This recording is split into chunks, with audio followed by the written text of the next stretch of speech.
నమస్తే. కల్వకుంట్ల కవిత రాసిన లేఖ తర్వాత ఆమె అమెరికా నుంచి ఇండియాలో హైదరాబాద్లో ఎయిర్పోర్ట్లో దిగిన తర్వాత మాట్లాడిన మాటలు ఇవాళ సంచలనంగా మారుతున్నాయి. ఆమె నేనే లేఖ రాసిందని ఒప్పుకోవడం జరిగింది. ఒప్పుకోవడంతో పాటుగా ఇది ఎవరో లీక్ చేశారు, మా నాన్న దేవుడే కానీ చుట్టూ దయ్యాలు చేరినాయని ఆమె మాట్లాడడం జరిగింది.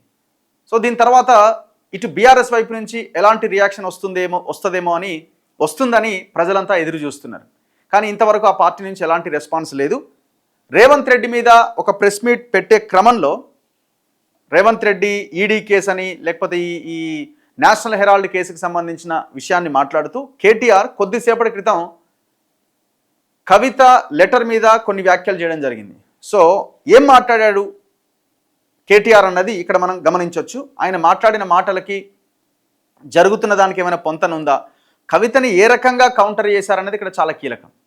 ఆమెని ఒక రకంగా చెప్పాలంటే ఇందులో కోవట్ అనే అర్థం వచ్చేలాగా కేటీఆర్ మాట్లాడిండు. రేవంత్ రెడ్డి కోవట్లు చాలామంది ఉంటారు అనే అర్థం వచ్చేలాగా చాలా క్లియర్గా మాట్లాడిండు. అంటే అవుట్ రైట్గా కవిత పైన కేటీఆర్ యుద్ధం ప్రకటించిండు. సో ఇప్పుడు కవిత అన్న దయ్యం కూడా ఇదే కేటీఆర్ అనే ఇది కూడా ఈయన చేసిన వ్యాఖ్యల తర్వాత అర్థమవుతున్నది. ఆమె ఈయనని దయ్యం అన్నది, ఈయన ఆమెని ఇప్పుడు కోవర్ట్ అంటున్నాడు. ఇది ఓవరాల్గా మనకి ఈ ఇద్దరి అభిప్రాయాల తర్వాత మనకు తెలిసిన అంశం. సో మనకు అర్థమవుతుంది ఏంటంటే ఐడెంటిటీ క్రైసిస్లో నాకు వర్కింగ్ ప్రెసిడెంట్ కావాలని ఆమె, నువ్వెవరు నా పార్టీలో కానీ ఈయన, ఇట్లా ఇద్దరి మధ్య ఒక యుద్ధం నడుస్తున్నది. ఈ టోటల్ పాలిటిక్స్లో వెరీ స్మార్ట్ పాలిటిక్స్ చేస్తున్నాడు హరీష్ రావు. చాలా సైలెంట్గా చాలా కూల్గా మామకు దగ్గర అయ్యిండు. అనుకోరి మీరు ఎంత అనుకుంటారో అనుకోరి, చివరికి వచ్చేది నాకే, ఈ పార్టీ నాదే, కవిత వల్ల కాదు నీ కేటీఆర్ వల్ల కాదు ఈ పార్టీ నిలబడదు, నేను నిలబెట్టాలి ఈ పార్టీని అని చక్కగా పోయి మామ దగ్గర చేరి ఆయన స్మార్ట్ పాలిటిక్స్ చేస్తున్నాడు. ఇక సంతోష్ రావు స్విట్జర్లాండ్లో అక్కడ ఇక్కడ విదేశాలు తిరుగుతూ ఆయన ఇంతకాలం దోపిడీ చేసిన సొమ్ము ఏదైతే ఉందో, ఆ సంపాదన ఏదైతే ఉందో దాన్ని సెటరేట్ చేసుకునే పనిలో సంతోష్ రావు ఉన్నాడు. ఇది ఫుల్ పిక్చర్. ఒక్కసారి సరే మిగతా వదిలేస్తే కేటీఆర్ ఏం మాట్లాడిండో ఒకసారి చూద్దాం.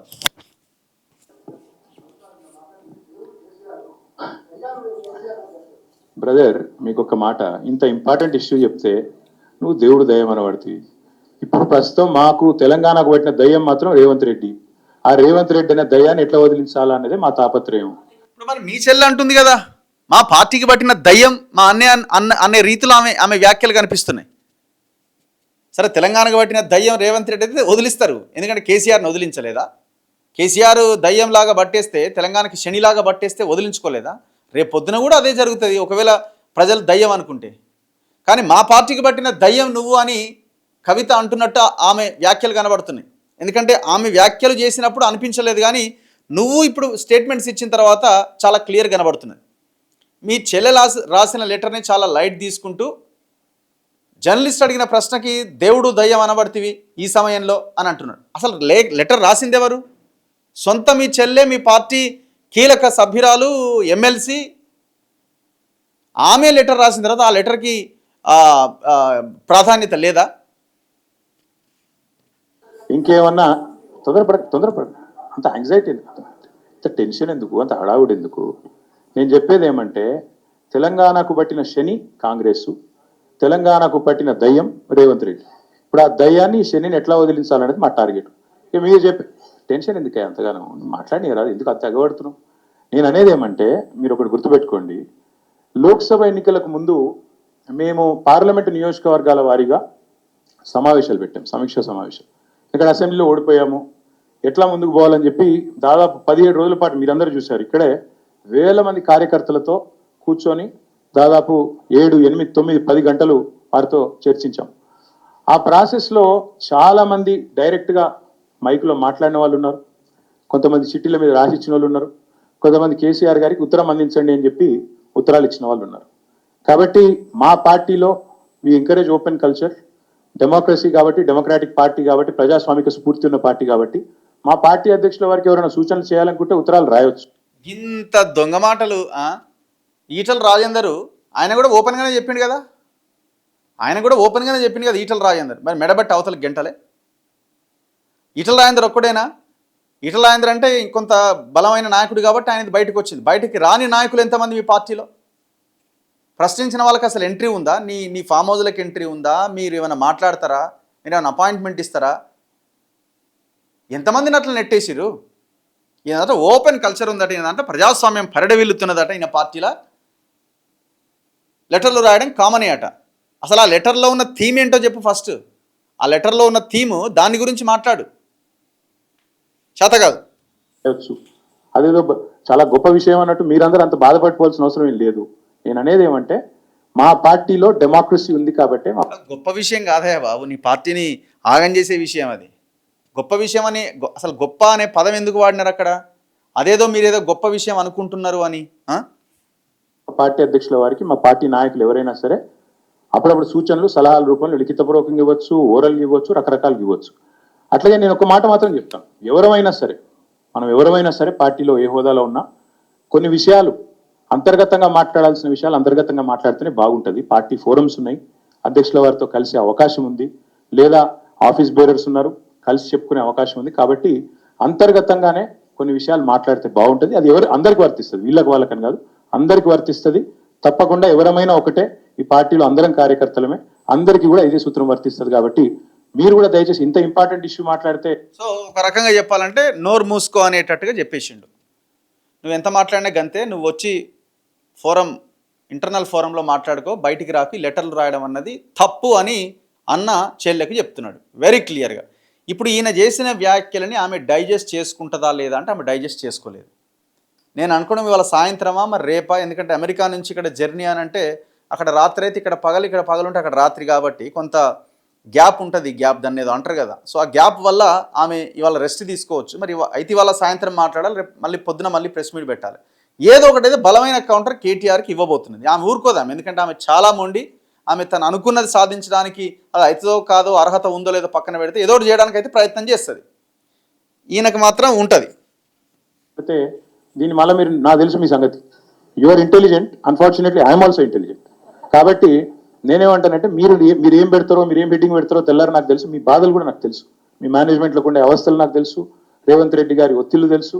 కాబట్టి నేను ఎక్కువ చెప్పను, ఒకటి మాత్రం చెప్తాను, మా పార్టీలో డెమోక్రసీ ఉంది, మా పార్టీలో సలహాలు సూచనలు ఎవరైనా ఇవ్వచ్చు, ఎట్లా అయినా ఇవ్వచ్చు. గతంలో పార్లమెంట్ సమావేశాల సందర్భంగా లేఖలు వచ్చినాయి, సూచనలు వచ్చాయి, అట్లా వచ్చినప్పుడు వాటిని ప్రజాస్వామికంగా స్వీకరిస్తాం. థ్యాంక్ యూ, మీ అందరికీ థ్యాంక్ యూ.